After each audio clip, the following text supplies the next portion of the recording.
toxic cloud that wraps together all of humanity. As with every war, the goals are always the same: divide, conquest, and destroy.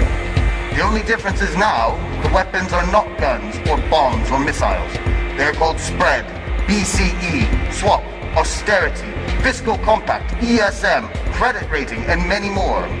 They're equally strong weapons of mass destruction. But it's the army of the finance speculation, the one who strangles the economy, the one who harasses the democracies, the one that makes us scared slaves, the one that imposes a lifestyle upon all of us that we don't like.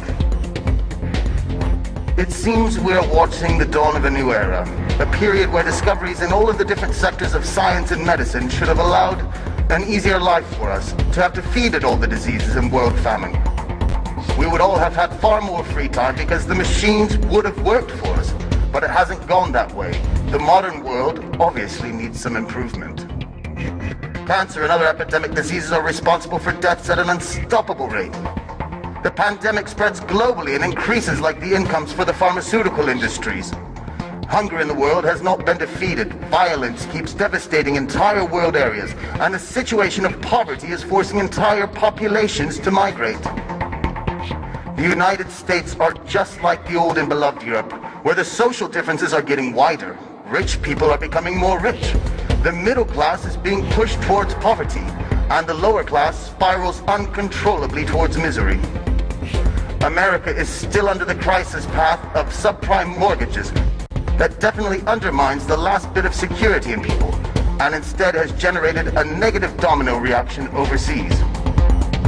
On the other side, the European side, the EU states themselves are so strangled by debt balance sheets that a big part of the state income is destined to pay just the interest without any possibility to reduce the debt itself. America and Europe should have been the ones supported by the rest of the world. Instead, they have been crushed by the most powerful financial crisis in history, which has brought social and cultural implications still to be fully understood. Are we so sure that the American and European situation had different origins as the media wants us to believe? Or instead, are they just two faces on the same coin? Maybe it's the final attack for the world supremacy from an entity that doesn't have a flag or state or affinity. The New World Order, the one of finance, which has slowly taken control, taken it away from the politician, which has in turn become a slave to the system. Nobody tries to raise their voice. No single representative of the sovereign population dares to speak up.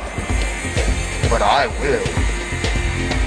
We have to reclaim the power, to snatch it away from the powers of finance, the finance that magically creates money from nowhere. We must instead give it back to the citizens of the economy in the name of prosperity, wealth, and freedom. No political leader will ever say that money is being printed in a private institution. However, the European Central Bank is private, and the American Federal Reserve is private, and yet the banks flutter on nothing. You must know that if tomorrow all the owners of bank accounts and other deposits should arrive in the bank to take away their cash, only the first 3% could be satisfied before finishing the cash money. Don't believe me? Have a look at what Cyprus is facing now. More countries are destined to follow. Maurice Allais, winner of the Nobel Prize for Economics, wrote in 1999, "The actual money creation from nowhere, operated by the bank system, is identical to the creation of money by forgers. The results are basically the same. The only difference is who gets the profit of it." More than 80 years ago, Bertolt Brecht wrote in Santa Giovanna di Mascelli that it was more criminal to establish a bank and then rob it. Aha! Now there's a true prophet. At the time, the weapons of mass destruction were not yet created by finance. Which ones? Well, between the lies and the misleading, all at the service of finance, the choice is huge. The ESM, for example, is the European mechanism of stability. Or is it? The new Save the State funds, or as we all know in reality, are the bailouts to help just the banks and businesses. Just take a look at Greece. For all of this support, 52% goes to the international banks and to the business owners to help them, to reward them, to save them. There is 23% which goes to the European Central Bank. Then there is 20%, which is designated for the Greek banks. And finally, just a meager 5% actually goes to the Greek state and their citizens. Something, or should I say some things, are clearly wrong here. You must understand something. The user is only afraid of one thing, which is that his client will die. The user has to constrict them so he can make them a slave, but the client doesn't have to die. I'd like you to keep in mind something very important, which is when all of us are asked to tighten up the belt, is Europe asked to do the same? This is bullshit. Sometimes there's a gentleman who asks us just that. Mr. Van Rompuy, President of the European Council, elected by governments and not by the citizens.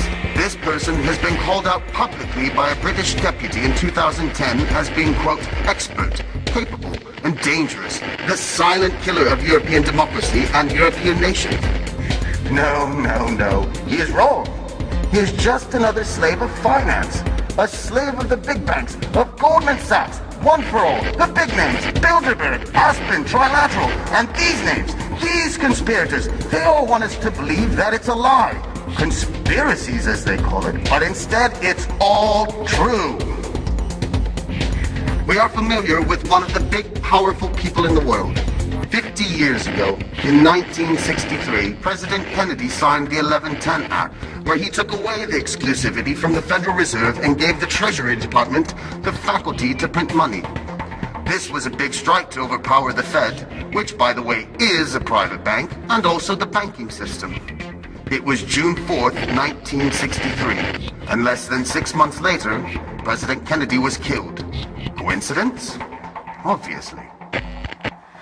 You must realize that changing politics is simply not enough. Even swapping out the old caste in the current parliament won't work. The real revolution is an internal act. It is in our conscience, and it is based on changing our mental perception, to pass our egocentrism, and to acknowledge what is the final goal in our society. Not the profit for a few, but a wealth for all. You, just tell me, are you happy? So, from this moment, since the finance started the war, I declare to the men and women of power, so big, so few, so timid, with what weapons shall we fight back? With the power of information, with communication and the sharing of my knowledge, with all of the people in the world rising up as one voice. Now, they know that I know, but now you know as well. My friends, happiness is freedom. Freedom is still in the distance, but the choice has been made.